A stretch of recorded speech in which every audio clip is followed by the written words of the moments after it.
Bismillahirrohmanirrohim. Assalamualaikum warahmatullahi wabarakatuh. Kita lanjutkan dengan pembahasan biologi dengan kode soal 004. Kita lihat soal yang pertama. Dalam pembuatan bonsai sering dilakukan pemotongan akar sehingga produk salah satu tumbuhan menurun. Tumbuhan menurun yaitu hormon. Nah, jadi ini nomor 1 ini berkaitan dengan proses pembentukan tanaman bonsai. Nah, biasanya dilakukan pada proses pembuatan bonsai itu dilakukan pemotongan akar. Nah, biasanya dengan adanya pemotongan akar itu hormon apa yang akan menurun? Nah, berarti kita harus mengetahui bahwa tanaman bonsai itu pertumbuhannya itu kan ditekan pertumbuhannya. Nah, berarti bertentangan dengan fungsi dari hormon auksin dan sitokinin, di mana auksin dan sitokinin ini fungsinya adalah merangsang proses pertumbuhan. Nah, berarti ini menurun. Kalau ini bonsai ini ditekan pertumbuhannya, berarti berkaitan dengan hormon sitokinin dan auksin. Nah, tapi biasanya adalah auksinnya dulu yang yang menurun fungsinya. Kemudian kalau auksin fungsinya menurun akan diikuti menurunnya fungsi sitokinin. Secara umum, pertumbuhan pada tumbuhan itu dirangsang pertumbuhannya oleh hormon auksin. Kemudian hormon auksin akan bekerja bersama-sama dengan sitokinin, di mana sitokinin ini fungsinya adalah merangsang pembelahan sel. Maka kalau auksin ini menurun, maka sitokinin juga menurun fungsinya, gitu ya. Nah, kalau giberalin ini lebih ke proses kemarin sudah ada di soal sebelumnya, yaitu yang berperan pada proses perkecambahan, jadi pertumbuhan awal. Kemudian juga dia merangsang pertumbuhan yang cepat, pertumbuhan yang sangat cepat. Kalau etilen dengan buah, pematangan buah, asam absitat ini kaitannya dengan kadar air. Jadi nomor 1 ini adalah auksin dan sitokinin. Tapi tadi sitokinin itu menurun fungsinya apabila auksin menurun. Berarti nomor 1 jawabannya adalah B, auksin, ya. Karena auksin dulu. Kemudian nomor 2. Jika ekosistem air tawar tercemar oleh insektisida dari wilayah pertanian di sekitarnya, maka kadar terbesar pencemaran itu ada pada kadar pencemaran yang tertinggi ada di mana? Tentunya kalau ini ada insektisida yang mencemari pertanian, dampak pertama yang terpengaruh itu adalah produsen, ya. Nah, kalau di sini berarti produsen itu adalah fitoplankton. Nah, kemudian pertanyaannya adalah di mana kadar terbesar? Produsen itu di dalam lingkungan itu ada rantai makanan. Produsen dimakan oleh konsumen 1, konsumen 1 dimakan oleh konsumen 2 dan seterusnya. Maka kadar insektisida ini akan menumpuk di konsumen puncak, ya, di konsumen puncak. Karena kalau tadi produsen hanya dampak langsung saja, jadi hanya dalam jumlah yang kecil. Tapi kalau konsumen 1 kan konsumen 1 pemakan tumbuhan, dia memakan tumbuhan tidak hanya tumbuhan yang itu saja, tapi tumbuhan yang lain. Nah, berarti konsumen 1 kadarnya lebih banyak. Nah, konsumen 1 lebih banyak, maka ada konsumen 2. Konsumen 2 memakan konsumen 1, di mana konsumen 1 tadi kadarnya sudah lebih tinggi. Maka kalau disimpulkan itu kadar ini ada di konsumen puncak. Sekarang kita cari di mana konsumen puncak. Fitoplankton, zooplankton, nih produsen, konsumen 1, konsumen 2, nah berarti ada di karnivora. Nomor 2 jawabannya D.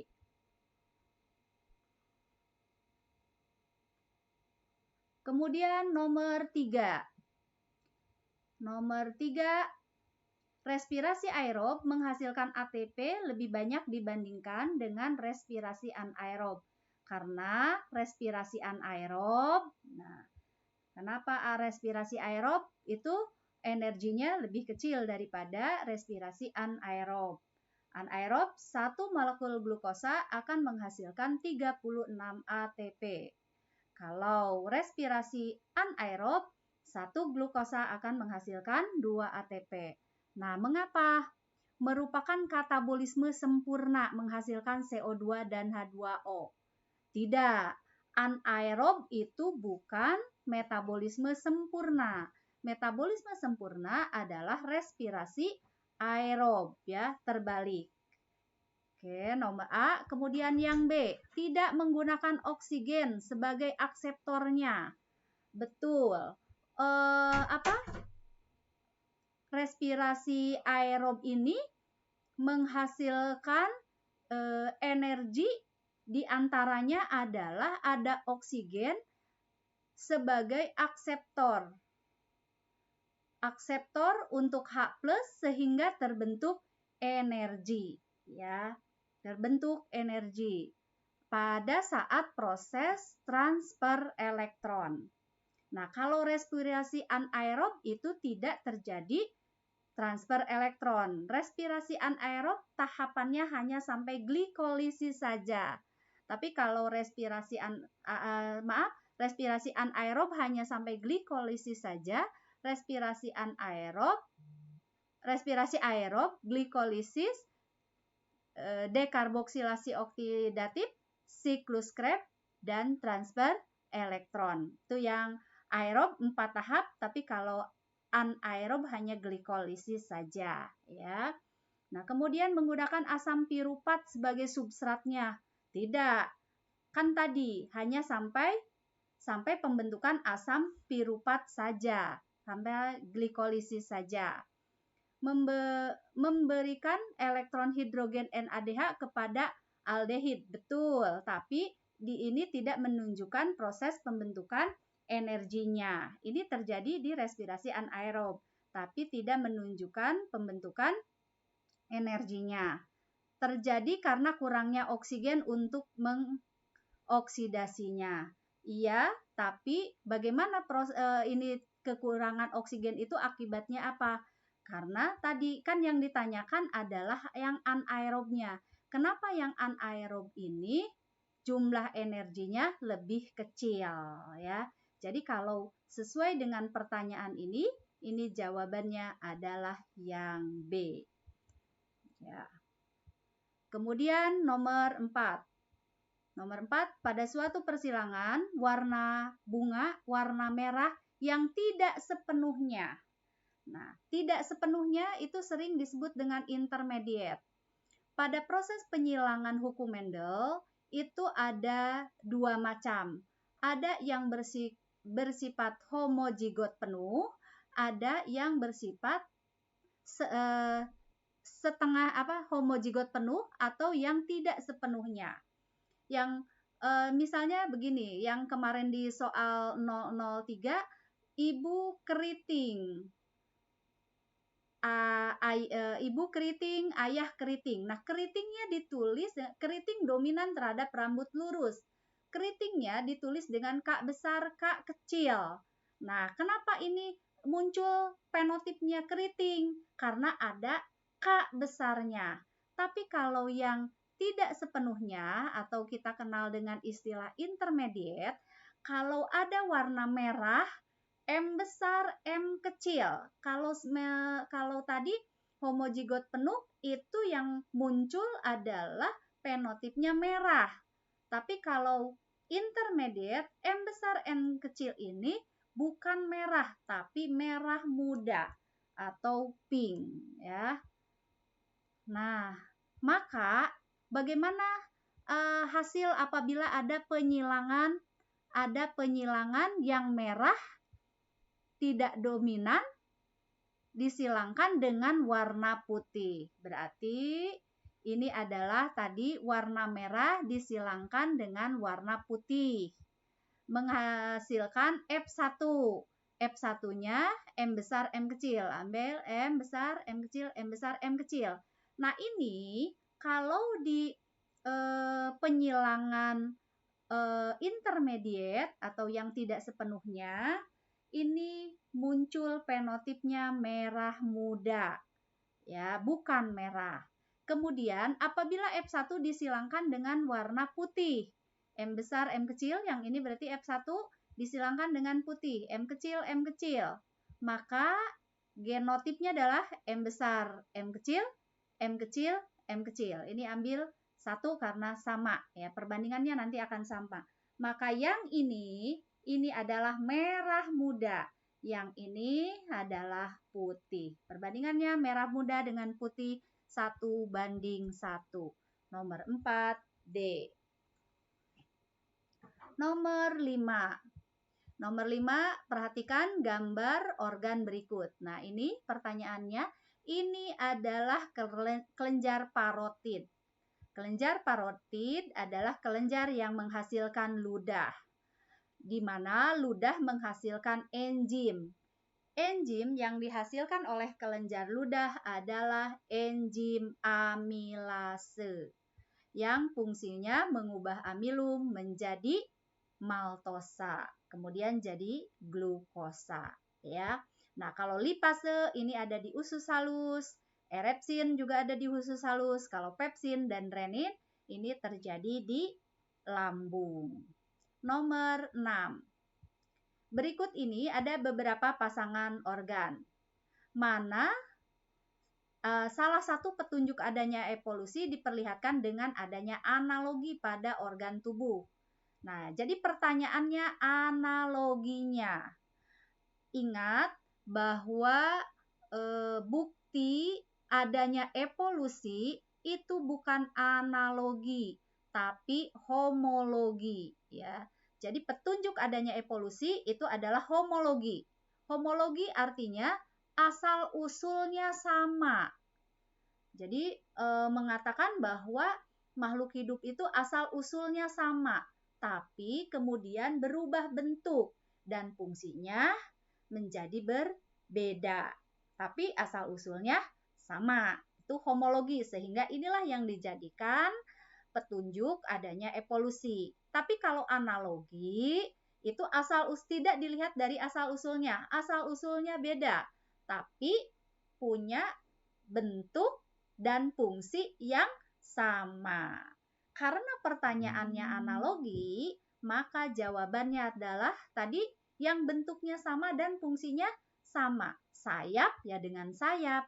Berarti nomor 2. Sayap dengan sayap. 2 dan 3. Nah, kalau sayap burung dengan tangan manusia, ini homologi.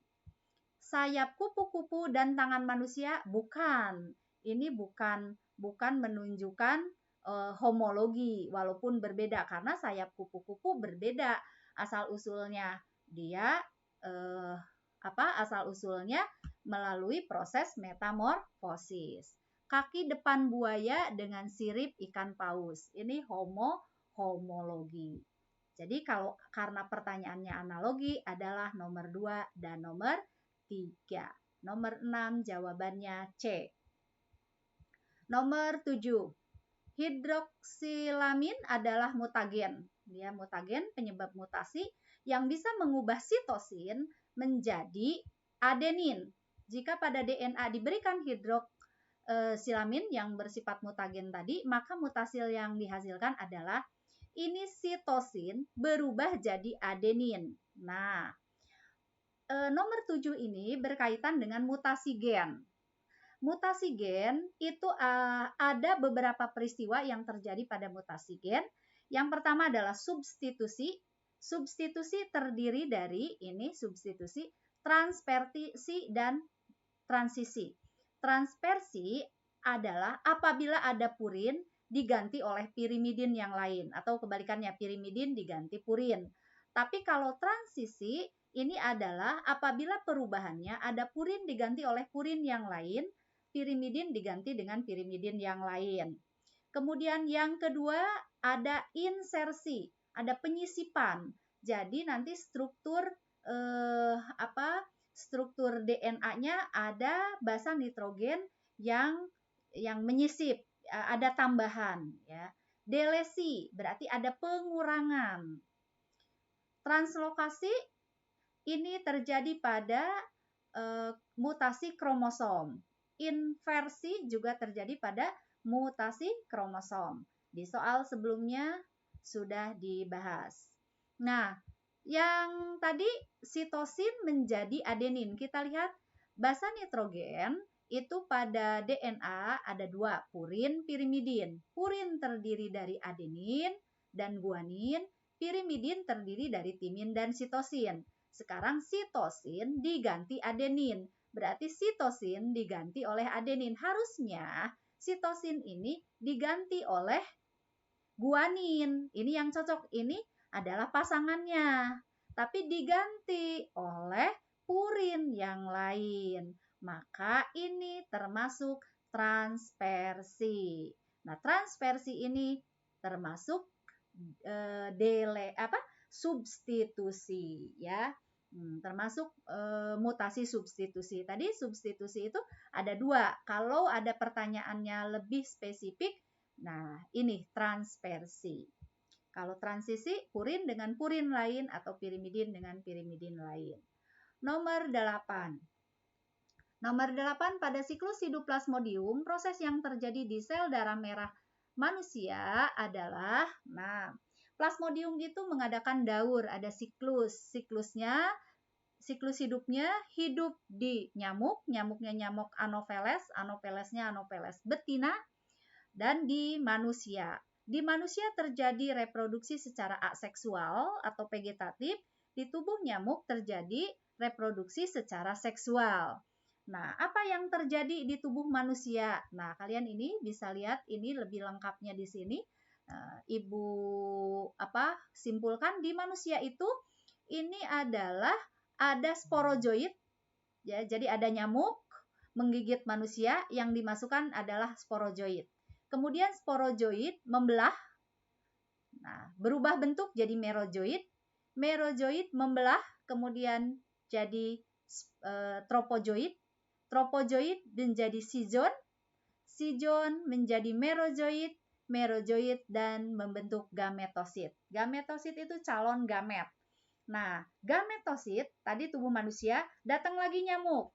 Dia menggigit tubuh manusia yang sudah terinfeksi oleh malaria. Ya, di dalam tubuhnya datang lagi nyamuk, mengisap darah manusia, maka yang terbawa oleh nyamuk itu adalah gametositnya. Kemudian di tubuh nyamuk, gametosit ini berkembang jadi mikrogamet dan makrogamet. Mikro yang jantan, makro yang betina. Kemudian mengadakan fertilisasi, jadi zigot. Kemudian zigotnya tumbuh menjadi ookinet, ookista, dan ookista ini bertambah banyak jadi sporozoid. Nah, si nyamuk yang mengandung sporozoid berterbangan lagi, menggigit manusia, masuk lagi. Jadi, di darah manusia itu adalah, ini tadi di nyamuk, merozoid di manusia, ookinet di nyamuk, sporozoid juga di nyamuk, sel gamet di nyamuk. Jadi nomor 8 jawabannya B. Nomor 9. Ada hewan arthropoda dengan ciri-ciri sebagai berikut. Mempunyai rangka luar. Berarti kalau rangka luar itu krustase ya. Berkaki. Ya, ada setiap arthropoda itu punya kaki. Kakinya berbuku-buku. Makanya namanya arthropoda. Arthropoda, poda kaki yang beruas-ruas atau berbuku-buku. Kemudian tidak bersayap. Nah, kalau ada kalimat tidak bersayap berarti ini bukan insekta. Jadi yang E tidak dipilih. Exopterygota ini pun tidak dipilih karena pterygota itu adalah sayap. Ya, tadi kepala dan dada bersatu. Ya, bernapas dengan insang. Berarti kalau di insang ini ada di air, maka yang di air adalah krustase, udang-udangan. Karena kalau arachnoidea ini dengan paru-paru buku, Myriapoda juga dengan paru-paru, ya. Jadi nomor 9 adalah krustase, yaitu tadi ini di antaranya adalah insang, ya, tidak bersayap, berarti ini sudah dikurangi. Kemudian ada insang, ini kata kuncinya, ya, di antara pilihan ini. Oke, ini 9A. Nomor 10. Di antara protozoa berikut ini yang dapat memanfaatkan energi matahari. Berarti kalau yang bisa memanfaatkan energi matahari, ini adalah kelompok protozoa yang bersifat sebagai produsen. Nah, protozoa itu kan hewan bersel satu. Ada salah satu kelas dari protozoa, yaitu kelas flagellata. Ya, ada kelas flagellata yang bergerak dengan flagel. Jenis flagellata, ada beberapa jenis flagellata yang bisa bersifat sebagai hewan dan tumbuhan. Jadi bisa bertindak sebagai tumbuhan dan bisa bertindak sebagai hewan. Contohnya adalah Euglena viridis atau bisa juga Volvox. Nah, kalau Euglena viridis ini soliter sendiri, kalau Volvox berkoloni. Nah, Euglena viridis ini bisa dimasukkan ke dalam protozoa, alasannya karena dia bergerak dengan flagel.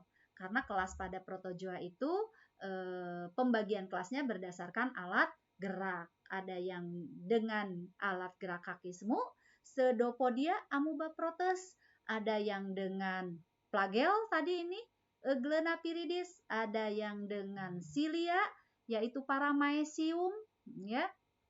Nah, itu, dan ada yang tidak punya alat gerak, yaitu tadi Plasmodium di nomor 9. Nah, si Euglena ini, dia selain dia termasuk hewan bersel satu, tapi punya klorofil. Maka dia juga bisa masuk ke dalam kelas alga. Alga yang bersel satu. Ya, jadi Euglena viridis ini bisa masuk ke protozoa, bisa masuk ke alga. Protozoa alasannya karena dia punya alat gerak flagel, makanya masuk ke kelas flagellata. Tapi dia juga bersifat sebagai tumbuhan karena punya pigmen warna atau punya klorofil. Karena itu Euglena mampu memanfaatkan energi matahari. Nomor 10 jawabannya D. 11. Gen yang termutasi akan diwariskan kepada cucu kita. Hal itu benar jika mutasi gen itu terdapat di dalam iya.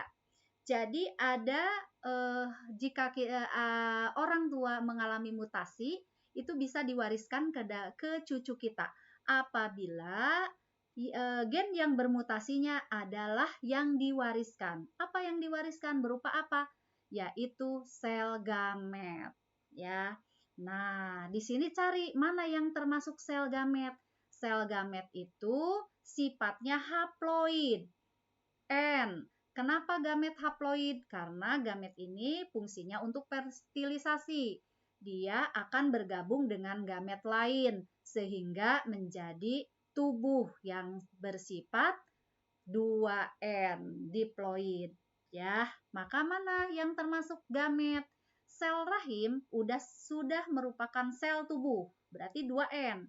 Plasenta juga, sel plasenta sudah berupa sel somatis atau sel tubuh. Sel somatik jelas somatik, tubuh, ini 2N. Maka yang masih gamet dan bersifat N adalah sel kelamin. Ya. Maka yang diwariskan itu adalah sel kelamin. Kemarin ada salah satu contoh yaitu di soal sebelumnya ada mutasi, misalnya mutasi di mutasi kromosom ada sindrom Klinefelter.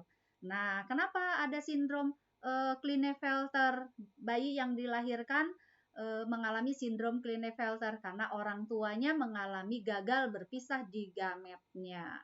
Kan diwariskan kepada cucunya. Tapi kalau orang yang kanker kulit, maka apabila punya anak, si anaknya tidak mengalami kanker kulit karena apa? Karena terjadinya di dalam sel tubuh, bukan di sel kelamin. Oke, nomor 12. Jadi nomor 11 4 saja. D.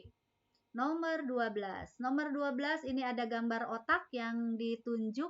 Ini adalah, nah ini tidak dijelaskan. Berarti yang ditunjuk ini adalah otak kecil, cerebellum ya. Maka apa yang terjadi kalau otak kecil ini rusak? Kerusakan pada yang ditunjuk oleh panah adalah, berarti kerusakan pada otak kecil adalah kesulitan mengucapkan kata dengan mengucapkan kata dengan jelas. Jadi sulit dan ketika berbicara. Betul?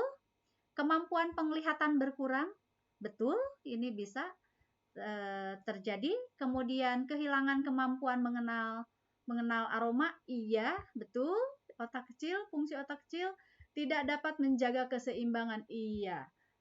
Otak kecil adalah sebagai keseimbangan tubuh. Jadi nomor 12 jawabannya, ini option ini betul semua. Jadi jawabannya E. Iya. Demikianlah pembahasan soal kode 004. Terima kasih.